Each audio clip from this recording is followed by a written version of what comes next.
ওঠার পরে 30 সেকেন্ডের ভিতরেই এখানকার যে নিজস্ব ব্যবস্থা আছে সেই ব্যবস্থা তারা ডেপ্লয়েড হয়েছে। আপনারা জেনেছেন যে 37টা ইউনিট কাজ করেছে।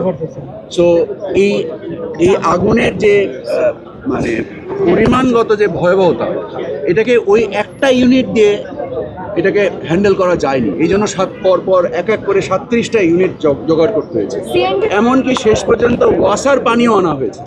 কার্গো ভিলেজের ভিতরে শেষ করেন। আমরা ওনাদের সাথে আলোচনা করব, আমরা ওনাদের কাছ থেকে শেষ করেন। যত ধরনের অভিযোগ আছে প্রত্যেকটা অভিযোগ আমলে নেওয়া হবে।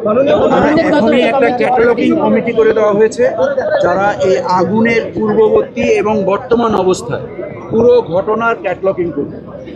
আপনার এই ক্যাটালগ দিয়ে আমরা তারপরে অংশীজনের সাথে আলোচনা করে গোয়েন্দা সংস্থা থেকে শুরু করে তদন্ত সংস্থা সকলকে একত্রে নিয়ে আমরা এখান থেকে এর রহস্য উদ্ঘাটন করার চেষ্টা করব। আপনারা জানেন এলসি ছাড়া পণ্য এখানে নর্মালি আসে না, 1 নম্বর। আর 2 নম্বর হচ্ছে যে এখানে বিজিএমইর প্রতিনিধি আপনারা রয়েছেন। আমাদের কালকে রাত থেকেই কার্গো আসছে। আমাদের বাণিজ্য সহায়তার উদ্দেশ্যে আমরা এই কার্গোগুলো বন্ধ করতে পারবো না। তো আমরা কালকে প্রায় সারা রাত এয়ারপোর্টে ছিলাম।